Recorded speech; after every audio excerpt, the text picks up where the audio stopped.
एक छोटे से मकान के कोने में सिमी चुपचाप बैठी थी, आंखों में उदासी लिए।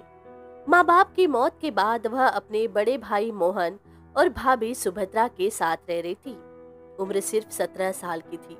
फिर एक दिन हर दिन की यही कहानी हो गई है। अब समझ में नहीं आता कि क्या करे इससे। एक तो रोज का खर्चा, ऊपर से इसका बोझ।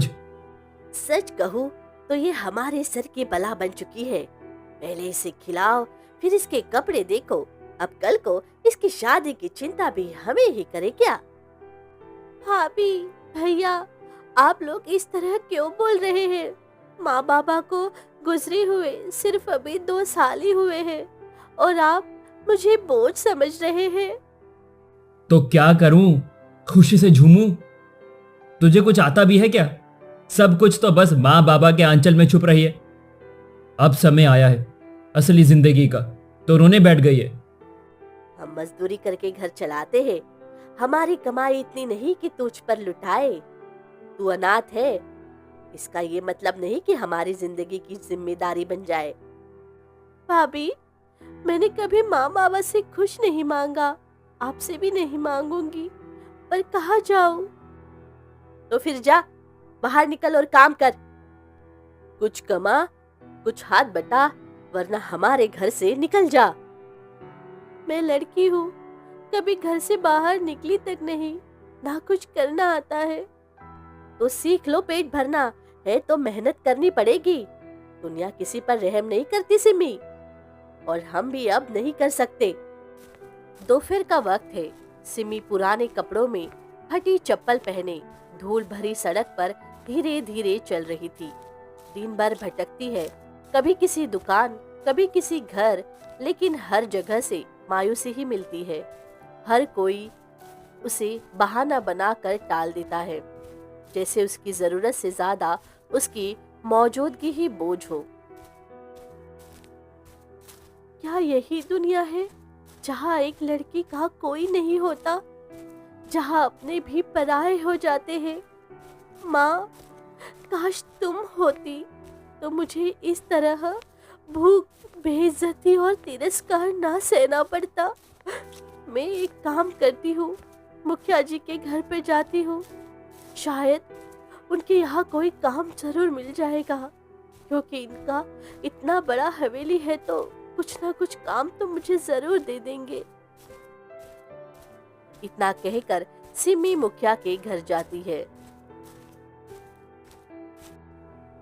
मुखिया जी, मैं पूछने आई थी, अगर आपके यहाँ कोई काम हो तो झाड़ू, पोछा, बर्तन कुछ भी मैं कर लूंगी।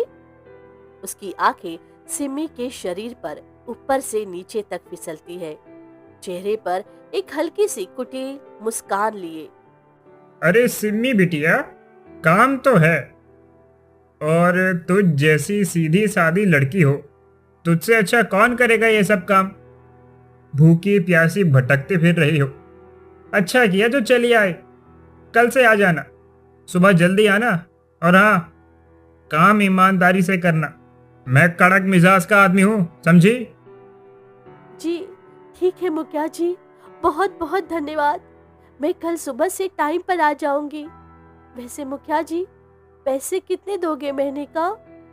5,000 का महीना दूंगा, और तुम जितना अच्छा काम करोगी उस हिसाब से पैसे बढ़ा दूंगा।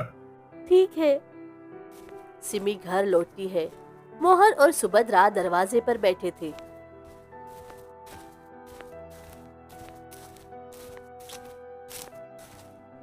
भाभी, भाभी, काम मिल गया। मुखिया जी के घर पर झाड़ू, पोछा, बर्तन, रोज सुबह जाना होगा। पैसे भी 5,000 का महीना मिलेगा। वाह सिमी, 5,000 रुपए! आखिर कुछ समझदारी तो आई तुझे। अब तो हमें कोई और चीज की दिक्कत नहीं होगी। ठीक है, काम कर, मगर संभल के रहना। दुनिया सीधी नहीं है।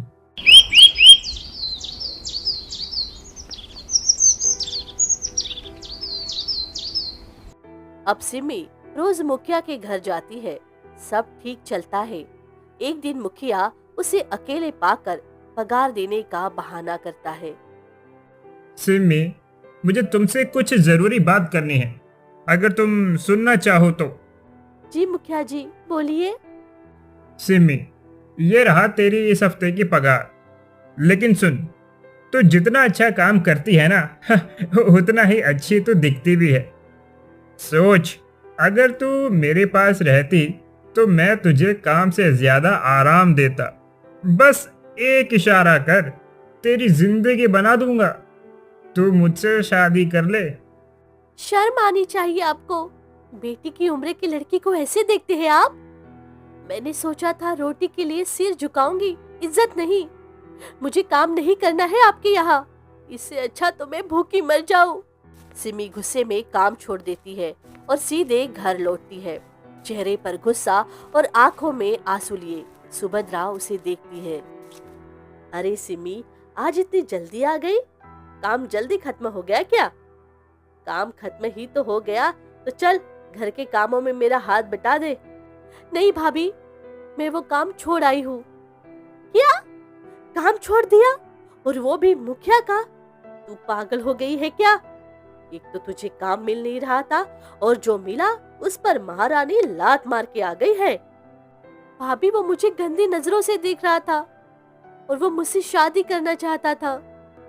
तो कर लेना शादी, तू भी ऐश करेगी और हम भी। इतना धन, इतना रुतबा, क्या चाहिए एक अनाथ लड़की को? और तो और मुखिया की पत्नी भी नहीं है, फिर दिक्कत किस बात की है? तू हाँ बोल, मैं कुछ ही दिनों में तुम दोनों की शादी करवा दूंगी। ये क्या बोल रही हो तुम? वो आदमी बुढ़ा है, मेरी बहन जवान है। मैं नहीं चाहता कि अब वो बाहर काम करे। तुमने ठीक किया सिम्मी, अब से तुम्हें वहां पर काम करने की कोई जरूरत नहीं है। तुम यहीं घर का काम करोगी। तो तुम कमाओ, 2 वक्त की रोटी लाओ। भावनाओं से पेट नहीं भरता सिमी। जब मेरी रसोई में खा रही हो तो बोझ भी उठाओगी। मुखिया के घर के काम छोड़ आई हो। मेरे माँ बाप तो चले गए, लेकिन तुझको छोड़ गए मेरे कलेजे पर मूंग दलने के लिए। ए राम, मेरी तो किस्मत ही फूटी थी जो मैंने इस घर में शादी की। ऐसा मत कहो, भाग्यवान वो। चुप रहो मोहन, तुम तो हर बात में ढाल बन जाते हो इसकी। अब अगर ये मुखिया के घर काम नहीं करेगी, जाओ जंगल, लकड़ियां काटो और बेचो। कुछ तो करो इस घर के लिए, या फिर निकल जाओ मेरे घर से। मेरे ऊपर बोझ बनने का हक अब खत्म हो गया है इसका। ठीक है भाभी, आप मुझे निकालो मत। मैं जंगल जाऊंगी, लकड़ियां काटूंगी, लेकिन किसी को नीची निगाहों के सामने नहीं झुकूंगी। ये मेरी मेहनत होगी, मेरा पसीना। कोई एहसान नहीं चाहिए मुझे। मैं अपनी रोटी खुद कमाऊंगी। सिम्मी, तुझे चोट लग जाएगी। अकेली जंगल में मत जा, वहां जंगली जानवर भी होते हैं। चोट तो रोज लगती है भैया, कभी दिल पर, कभी हाथ में सम्मान पर। आज हाथ पर लगेगी तो शायद बाकी सब भर जाएगा। ठीक है भाभी, मैं जाती हूँ। फिर जंगल में सिमी लकड़ी काट रही थी। उसका हाथ छिल गया था, खून बह रहा था। दर्द से कहराते हुए वो बैठ जाती है एक पेड़ के नीचे। माँ, ये दुनिया सच में मेरे लिए नहीं बनी। कोई नहीं समझता कि एक लड़की के लिए इज्जत सबसे बड़ी दौलत होती है। सब ने सिर्फ एक बोझ समझा मुझे। भाभी के ताने, भाई की खामोशी और दुनिया की घटिया नजरें। अब किसी से कुछ नहीं मांगूंगी, खुद के लिए लड़ूंगी, लकड़ियां काटूंगी, बेचूंगी, जो होगा देख लूंगी। वो फिर कुल्हाड़ी से पेड़ की टहनियां काटती है और गांव के बाजार में सिमी लकड़ियों की गठरी रख कर बेचने लगती है। सूखी लकड़ियां ले लो, जंगल की सूखी लकड़ियां सस्ती भी है। वाह वाह, ये क्या कर रही है? जुबान तो तलवार जैसी हो गई है तेरी। पर सोच, अगर तू मुझसे शादी कर लेती तो आज पूरे गांव पर राज कर रही होती। ये लकड़ियां, ये धूप, ये ताने, कुछ नहीं सहना पड़ता तुझे। अभी भी देर नहीं हुई है, एक हाँ कह दे, मैं अभी पंचायत में ऐलान कर दूंगा। मुखिया जी, आप जैसे लोग जब प्यार की बात करते हैं तो जहर भी मीठा लगने लगता है। मुझे आपसे शादी नहीं करनी है। आपकी सोच से डर लगता है। और हाँ, अगर एक कदम और बढ़े ना तो इतना जोर से शोर मचाऊंगी कि पूरा गांव सुन लेगा आपकी असलियत। क्या सोचती है तू? मैं डरता हूँ? तू जैसी एक नहीं दर्जनों आ जाएंगी। ठीक है, जाइए, लेकिन याद रखिए, जिस दिन एक लड़की अपनी इज्जत के लिए खड़ी हो जाती है उस दिन सबसे बड़े आदमी को भी नीचा देखने पड़ता है। सिम्मी, बात में तेरी आग है, लेकिन आग से खेलना हर किसी के बस की बात नहीं होती है। चलो, आज छोड़ रहा हूं, मगर वक्त कब किसका मुंह मोड़ दे कौन जानता है। मुखिया चला जाता है और सिमी अपनी सारी लकड़ियां बेचकर शाम को थकी हारी घर लौटती है। भाभी, मैंने सारी लकड़ियां बेच दी है। सिम्मी थक गई होगी, रुक जा, मैं तुम्हारे लिए पानी लेकर आता हूँ। महारानी के लिए बिस्तर भी यही लगा दो। पूरा जंगल छान कर लकड़ियां बेचकर अब आई है। पैसे कहाँ है? ये रहे भाभी, पूरे 200 रुपए हुए हैं। मैंने पूरी मेहनत से कमाए हैं भाभी। और ये देखो, लकड़ियां काटते वक्त मेरे हाथों में चोट भी लग गई थी। अरे, काम में ये छोटी मोटी चोटें तो लगती रहती है, ज्यादा तो नहीं है पर ठीक ही है। वो देख बर्तन, सबके सब वैसे ही रखे हैं।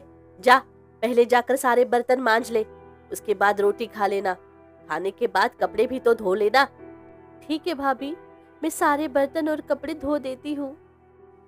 फिर सिमी सारे बर्तन धोकर उठती है। सिम्मी, तू थक गई होगी, बैठ जा थोड़ी देर। भैया, औरतें थकती नहीं, बस चुप हो जाती है। बड़ी समझदार बन रही है अब तो, जंगल जाकर लकड़ियां काटेगी और घर भी संभालेगी। चलो अच्छा है, कुछ तो काम आई।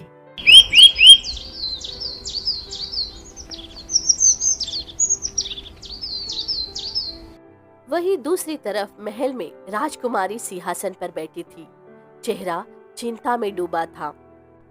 3 दिन हो गए हैं, न कोई संदेश, न कोई सुराग। पिताजी कहाँ चले गए?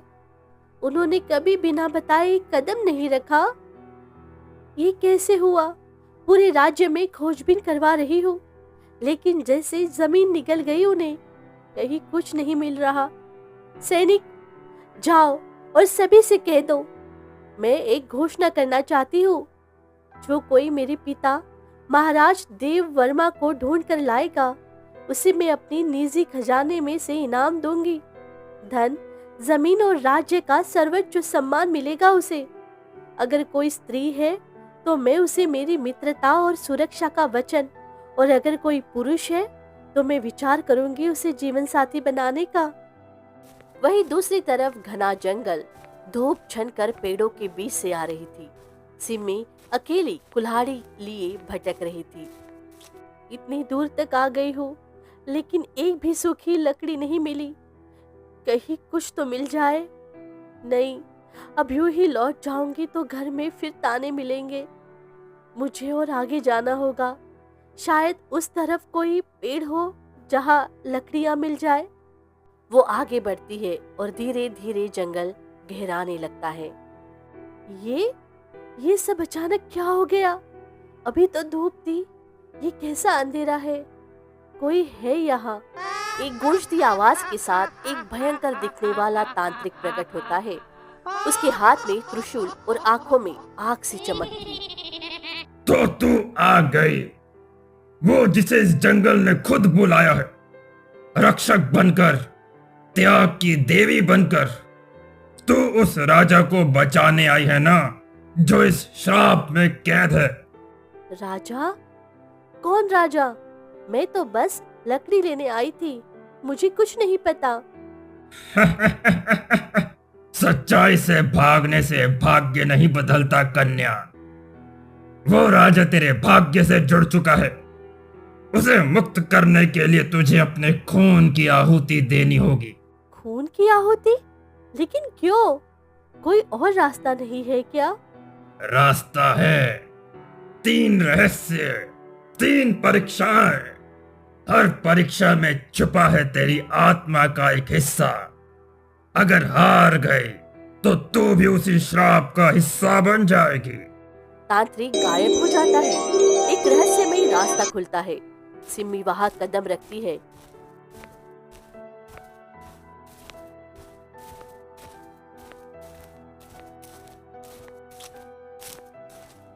जैसे ही वह अंदर जाती है, दरवाजा अपने आप बंद हो जाता है। ये दरवाजा बंद हो गया। कोई है यहाँ? आवाज तो दो। दीवारों पर खून जैसी लकीरें उभरने लगती है। ये क्या हो रहा है? मैं कहाँ आ गई हूँ? ये तो कोई आम गुफा नहीं लगती। तभी एक अंधेरे कोने से फुसफुसाहट होती है। तू बहुत दूर आ गई है सिम्मी, अब लौटने का रास्ता नहीं है। कौन हो तुम? सामने आओ, डराने की कोशिश मत करो। मैं तेरा सहारा बन सकता हूँ, वो दे सकता हूँ जो दुनिया ने तुझसे छीन लिया। शक्ति, पहचान, सम्मान। मुझे किसी से कुछ नहीं चाहिए, ना दौलत, ना शक्ति, ना कोई सौदा। मुझे बस सच्चाई चाहिए और वो राजा जो मेरे भरोसे पर कहीं कैद है। बहुत बड़ी बात कह दी है तूने, तो अब सहन कर वो सच जिसे जानकर अच्छे अच्छों की रूह कांप जाती है। सिमी के सामने एक दृश्य बनता है। राजा जंजीरों में बंधा है, बहुत कमजोर और घायल। ये सच है? राजा सच में इस हाल में? हाँ, और जानना चाहती है कैसे पहुंचा वो वहां? क्योंकि उसने मेरी ताकत को ठुकराया था, जैसे तू कर रही है। अगर उसने भी तुम्हारा लालच ठुकराया तो वो भी मेरे जैसा है और मैं उसे अकेला नहीं छोड़ूंगी। ठीक है, तेरे सामने 3 दरवाजे हैं। एक में राजा है, दूसरे में मौत है, तीसरे में तेरा भविष्य है। गलत चुना तो सब खत्म। 3 विशाल दरवाजे प्रकट होते हैं। एक नीला, एक लाल और एक काला। नीला शांति पर दिखावा हो सकता है, लाल गुस्सा, शायद मौत, काला जो सबसे डरावना है, वही शायद सच्चाई हो। सिमी काले दरवाजे की ओर बढ़ती है। रुक जा, गलत रास्ता है ये। नीला जो नीला, वहां शांति है, राजा भी वही है। सच्चाई कभी आसान नहीं होती। जो रास्ता सबसे डरावना है वही सही होता है। ये उजाला, यहाँ तो कोई घाटी सी लग रही है और वो एक झोपड़ी के भीतर किसी के रोने की आवाज आती है। ये आवाजें, ये तो भैया और भाभी है। ये यहाँ कैसे? सिमी धीरे धीरे झोपड़ी के भीतर जाती है। भीतर का दृश्य विचित्र और पीड़ादायक होता है। एक और उसका मोहन और सुभद्रा बैठे हैं, घायल और रोते हुए। दूसरी ओर राजा जंजीरों में जकड़ा है, जमीन पर पड़ा था। सिमी, बचा ले हमें, हमें नहीं पता हम यहाँ पर कैसे आए हैं। बहुत दर्द है, बहुत। हमसे गलती हुई है सिम्मी, हमने तुझे कभी अपनाया ही नहीं, पर अब तुझसे माफी मांगते हैं। सिम्मी, ये तुम हो? मुझे यकीन नहीं हो रहा है। क्या तुम सच में मुझे बचाने के लिए आई हो? ये सब क्या हो रहा है? मुझे कुछ समझ नहीं आ रहा है। भैया, भाभी और राजा, आप सब यहाँ पर इस तरह है। हे भगवान, मैं क्या करूं? तभी अचानक झोपड़ी के बीचों बीच एक विशाल राक्षस प्रकट होता है। अब वक्त है अंतिम निर्णय का। तुम्हारे सामने 2 विकल्प हैं। एक तरफ वो लोग हैं जिन्होंने तुम्हारा दिल तोड़ा है, और दूसरी तरफ वो राजा है जिसने तुम्हारी अच्छाई पर भरोसा किया। पर एक ही को चुन सकती हो तुम। चुनो। भैया भाभी ने मुझे बहुत तकलीफ दी है, हाँ, लेकिन वो मेरे अपने हैं। राजा ने मुझ पर भरोसा किया और वो भी मेरे अपने ही है। मैं किसी एक को नहीं चुन सकती। अगर कोई एक रास्ता है तो वो है कि मैं खुद यहाँ रह जाऊं। मुझे कैद कर लो, इन्हें जाने दो। नहीं सिम्मी, तू क्यों? तुम्हें यहाँ नहीं रहना चाहिए। तुमने बहुत कुछ सहा है। सिम्मी, ऐसा मत करो हमारे लिए। हमने तुम्हारे साथ कितना गलत किया है और तुम मेरे लिए कैदी वाला जिंदगी मत जीना।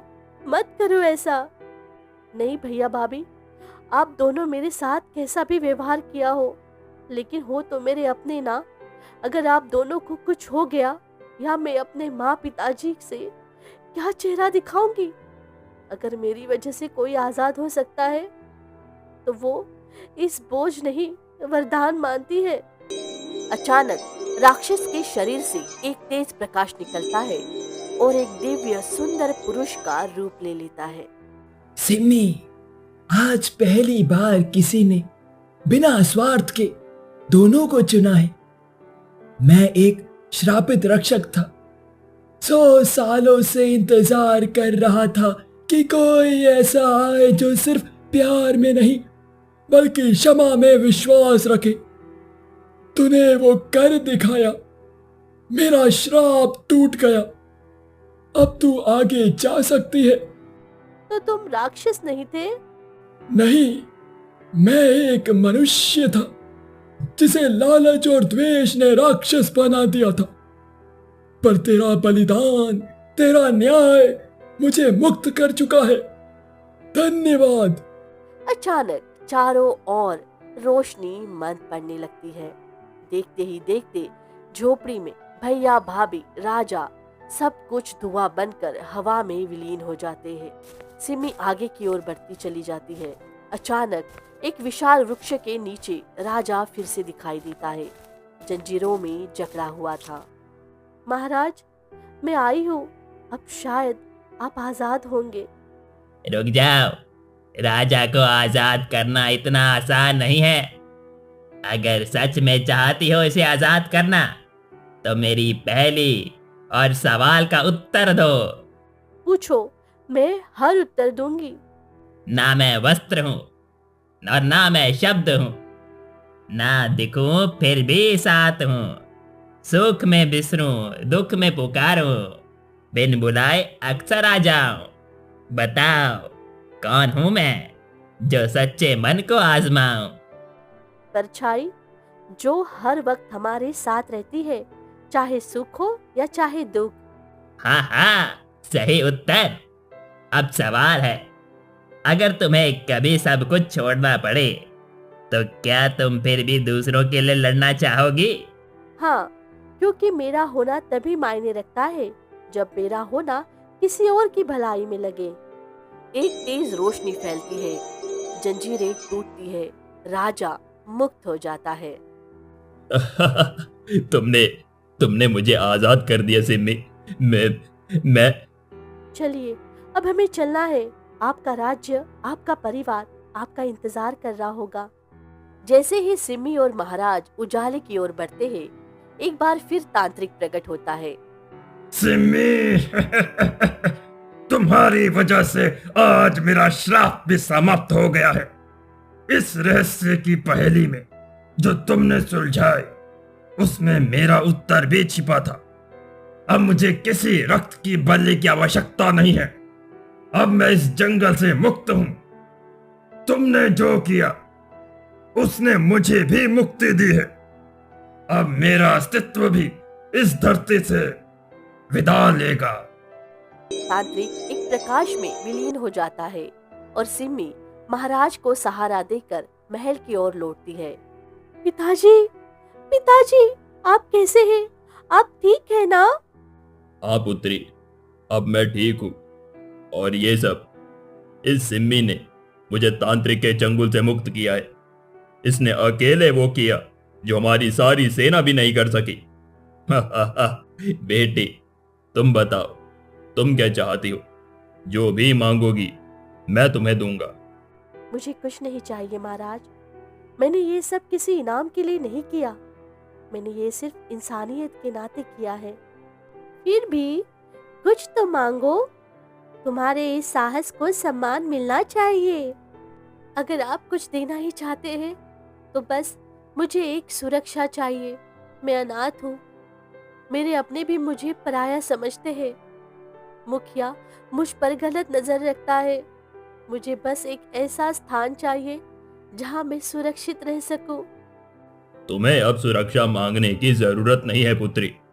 मैं तुम्हें वचन देता हूं, आज से इस राज्य में तुम्हारी और बुरी नजर से नहीं देखेगा, और आज से तुम इस महल के निवासी हो। तुम यहीं रहोगी इसी परिवार के साथ। और हाँ आज से मेरी सिर्फ एक नहीं, दो दो पुत्रियां हैं एक सुकन्या और एक तुम, सिम्मी माँ, आज मैं सच में अकेली नहीं हूँ।